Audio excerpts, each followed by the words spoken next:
Hi everybody. It's very nice to talk to you again.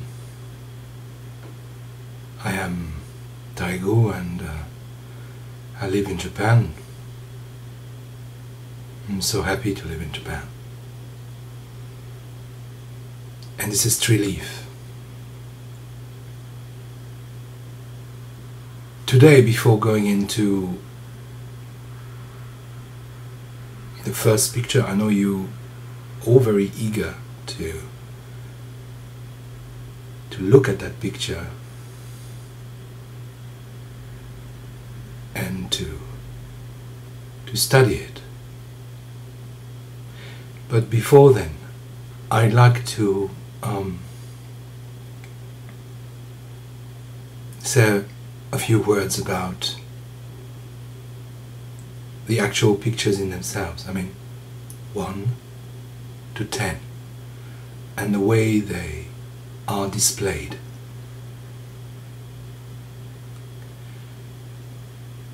A traditional reading and interpretation of the 10 oxherding pictures would just see them as stages, steps,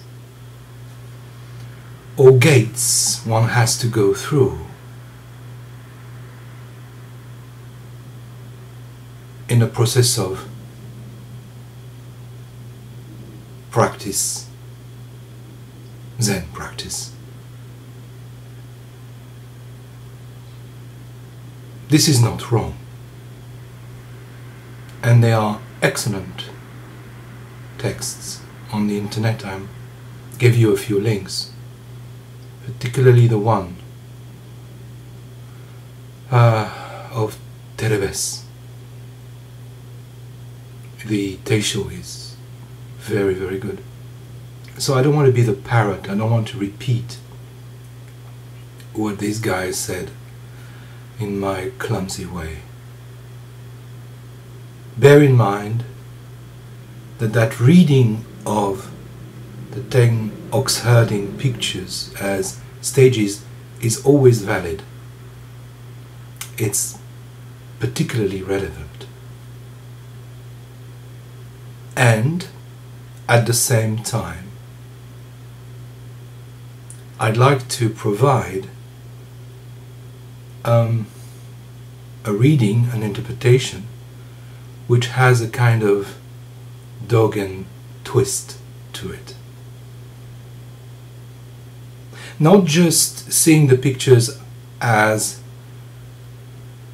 a journey, a spiritual journey. I don't like the word spiritual, but let's call it spiritual. No, not just get rid of that word. A Zen journey from beginning to end. It's also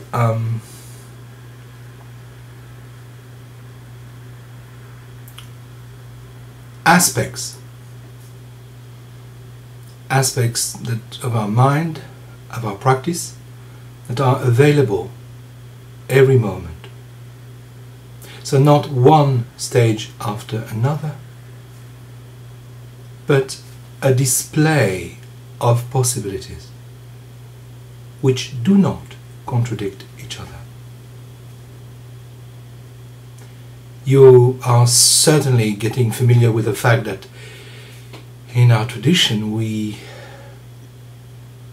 hold objects and things simultaneously in our mind. I mean, there is no reason why life should be looked at away from death. Life and death are playing together, intertwined. They are really merged. And the study, our study, is to break through the duality, and to realize, not only realize the oneness of all things, but also in our study and our practice, to be able to think and be from different perspectives. Jundo often says that Zazen is Zazen, but it's also everything, every activity. So let's look at the circle, because every single picture is in a circle. My first question is dead simple. What is this circle? I know you want to maybe look at what's the content of the picture. The frame is actually very interesting. I see the frame as being Genzo. In Shobo Genzo, the treasure eye, the eye treasure. It's the field in which everything arises and everything vanishes. The ancient used to call it also the empty mirror. And if you go in Japan, in Shinto shrines, you might have a look at, catch a glance of this beautiful mirror standing there still, offered to the world to reflect the world, and at the same time ever changing and never changing, because as mirror it remains a mirror. For me, Genzo, why I like in Shobo Genzo? Because that flower that Buddha turns, that circle of the names of the lineage on the Shiho, the document that's given during Dharma transmission,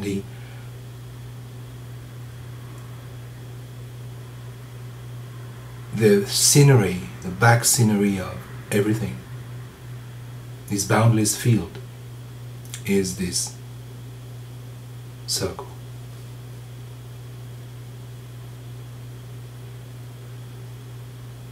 So roundness, yes, roundness. That's why I put the non-tempo poem last time. Roundness. Everything arises and disappears in this beautiful roundness. So Shikantaza sitting is the scenery in which different scenes may appear. Not necessarily in that order. The 10 pictures could be from the last to the first, first to the last, and also every picture together. So if you want to play the guessing game of where am I at? No.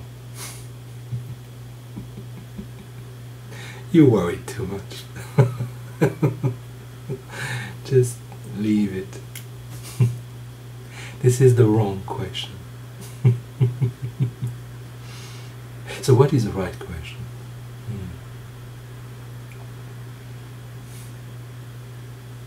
Now you may work on that. Find out for yourself. What question do you have to ask yourself in these pictures?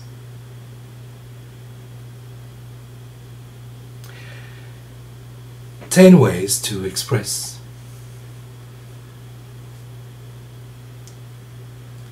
our practice. 10 ways to practice. And again, the previous reading, the original reading of stages is fine. Nothing wrong with it. Nothing. Just an invitation to think differently. So we get hold of this first picture next time. And my reading won't be very traditional, I'm afraid. So I am not going to mention the traditional way, okay? Just try to work in a much more original manner. Alright, let's sit.